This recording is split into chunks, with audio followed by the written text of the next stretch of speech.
حضرت صدیق اکبر رضی اللہ عنہ کی بات ہے زمانے کی۔ صدیق اکبر رضی اللہ عنہ کا دور خلافت ہے۔ حضرت عمر فاروق رضی اللہ تعالیٰ عنہ تشریف لائے ایک مرتبہ ملنے کے لیے۔ دیکھا کہ وہاں ایک رجسٹر کوئی پڑا ہوا ہے، اس میں ناموں کی ایک فہرست ہے۔ معذور جو ہینڈی کیپڈ لوگ ہوتے ہیں نا، پریشان، ان کی لسٹ بنی ہوئی تھی، اور یہ نام تھا، ساتھ خدمت کرنے والے کا نام آگے لکھا ہوا تھا۔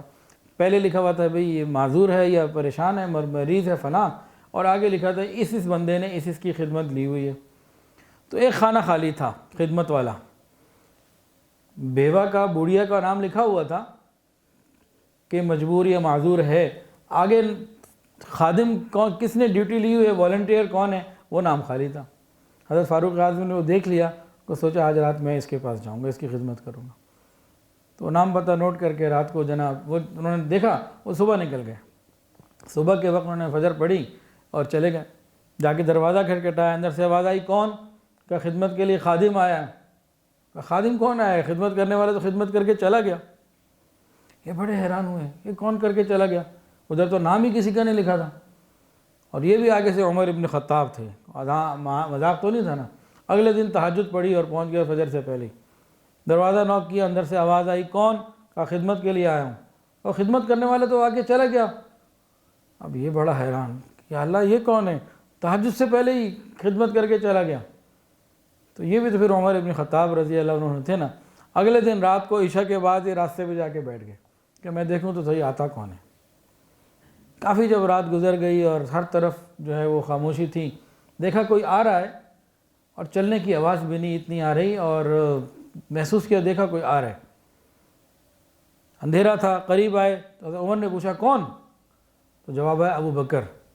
یا امیر المومنین، آپ اس وقت اندھیرے میں یہاں؟ پاؤں کو دیکھا، چپل نہیں۔ حضرت آپ کے پاؤں میں چپل بھی کوئی نہیں، چپل تھی نہیں یا پہنی نہیں، اور آپ اس بڑھیا کے گھر خدمت کے لیے جاتے ہیں؟ حضرت صدیق اکبر نے فرمایا کہ ہاں، اس خدمت کو میں ہی انجام دیتا ہوں، اور چپلیں اس لیے نہیں پہنی کہ چپل کی آواز سے کسی سوتے ہوئے بندے کی آنکھ نہ کھل جائے۔ اللہ کے لیے زندگی گزارنا۔ حضرت عمر فاروق رضی اللہ تعالیٰ، صحابہ کے تو اتنے واقعات ہیں۔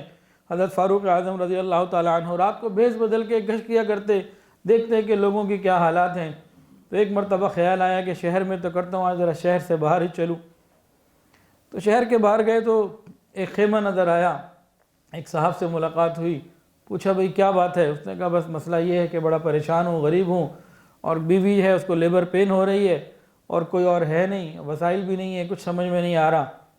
اس سے حالات لیے حضرت امیر المومنین عمر فاروق رضی اللہ تعالیٰ وہاں سے نکلے، اپنے گھر آئے، اپنی بیوی کو لیا، کہا کہ اس طرح ایک عورت ہے، اور عورت کے علاوہ کوئی وہ ضرورت پوری ہو نہیں سکتی، تم چلو۔ اس نے کچھ ضروری سامان لے لیا، انہوں نے چل پڑے۔ جب خیمے کے پاس پہنچے شہر کے باہر، تو حضرت امیر المومنین عمر فاروق رضی اللہ تعالیٰ نے اپنی بیوی کو تو خیمے کے اندر بھیج دیا۔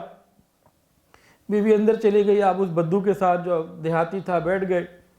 اب وہ دیہاتی مدینہ آنا چاہ رہا تھا، حضرت عمر کی باتیں اس نے سنی ہوئی تھیں، تو وہ کچھ باتیں کہنے لگا کہ حضرت عمر کہاں رہتے ہیں، کیا تم نے ان کو دیکھا ہے؟ وہ تو بڑی موج میں ہوں گے، بڑا ان کا محل ہوگا، بڑی شان و شوکت ہوگی، بڑا دبدبہ ہوگا، بڑا ان کے ساتھ، اس طرح کی وہ باتیں کہنے لگا۔ حضرت عمر فاروق خاموشی سے سنتے رہے، ان باتوں کا اسے جواب کوئی نہیں دیا۔ اتنی دیر میں اندر سے حضرت عمر کی بیوی کی آواز آئی، انہوں نے کہا امیر المومنین اپنے دوست کو مبارکباد دے دیجئے، اللہ نے بیٹا دیا ہے۔ یہ بدو تو گھبرا گیا، امیر المومنین کا لفظ سن کے ڈر گیا۔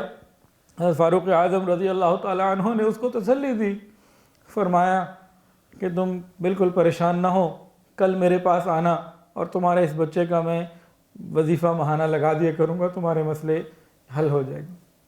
یہ ایمانی زندگی ہوتی ہے جس میں خود خدمت کر کے، جان مال وقت لگا کے دوسروں کے لیے خیر خواہی کرنا۔ انسانی زندگی اس چیز سے بہت دور ہے۔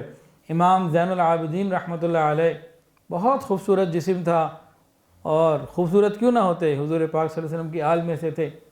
جب آپ کا انتقال ہو گیا اور غسل دینے والوں نے دیکھا کہ کندھے کے اوپر ایک نشان پڑا ہوا ہے، بڑا حیران کہ یہ نشان کیسے؟ لوگوں سے پوچھا، کسی کو نہیں پتا، بیوی سے پوچھا، بیوی کو نہیں پتا۔ بیوی کو نہیں پتا کہ کندھے پہ نشان ہے. اب تدفین تو ہو گئی, لوگ پریشان ہیں کہ نشان کیسے تھا, خیال سوچ رہے ہیں, نہیں پتہ لگ رہا.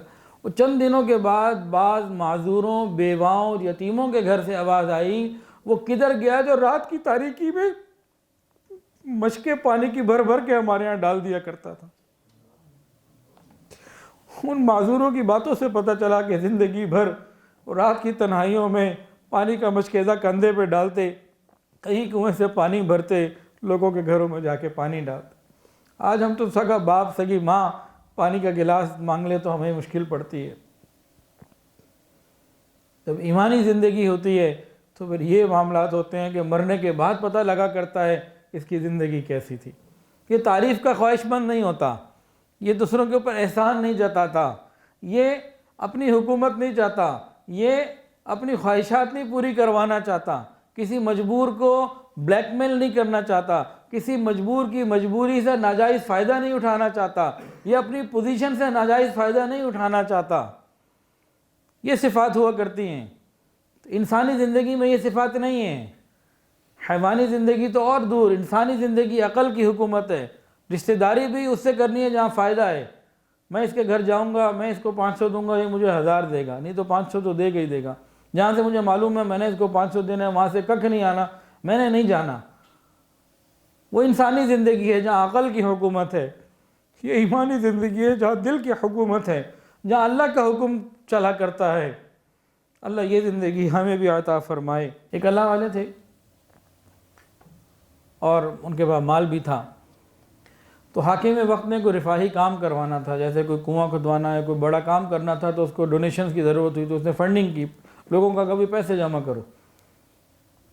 تو انہوں نے اس کو ایک بڑی اماؤنٹ دے دی اور حاکم وقت نے اناؤنس کر دیا, جی فلاں صاحب نے اتنے لاکھ ریال دیے ہیں, اتنے لاکھ درہم دیے ہیں. لوگوں کے اندر بات آئی, اچھا ماشاءاللہ. یہ اسی وقت کھڑے ہو گئے, لوگ سب موجود تھے, کہ جی وہ میں نے آپ کو پیسے تو دے دیے تھے. انہوں نے خاموشی سے تنہائی میں دیے تھے. اس نے لوگوں کو موٹیویٹ کرنے کے لیے آگے بتا دیا حاکم نے. انہوں نے جب سنا نا کہ میرا تو سب کو اطلاع ہو گئی, یہ مجمع میں کھڑے ہو گئے, کہنے لگے جناب وہ میں نے آپ کو دے تو دیے تھے, لیکن میں اپنی والدہ سے اجازت نہیں لی, مجھے واپس دے دیں. اب سب کے سامنے وہ دیا ہوا ڈونیشن واپس لے لیا, ایک بگ اماؤنٹ تھی. اب لوگوں کے سامنے سبکی ہوئی کہ دیکھو کیسا بندہ ہے. اب سب لوگ چلے گئے. تو پھر اکیلے میں, اسی وقت اکیلے میں یا اگلے دن وہ پیسے دوبارہ حاکم وقت کو دیے کہ بھائی تجھے خدا کے لیے دیے تھے, میں نے اللہ کی رضا کے لیے دیے تھے, تم نے بتا کے تو میرا کام خراب کر دیا, میرا تو ثواب کم ہو جائے گا, یہ لو واپس. یہ ہوتا ہے اللہ کے لیے دینا. اور کسی کو دینا ہو بتا کے دینا ہے یا چھپا کے دینا ہے, دینا اللہ کے لیے ہے. اس کے بعد پھر تکلیف نہیں پہنچانی.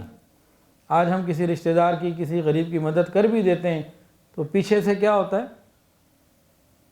کہ ہم احسان جتلا کر اپنے عمل کو ضائع کر دیتے ہیں کہ دیکھ میں نے تیرے ساتھ وہ نہیں کیا تھا, یہ نہیں کیا تھا, تو نے یہ لاج رکھی.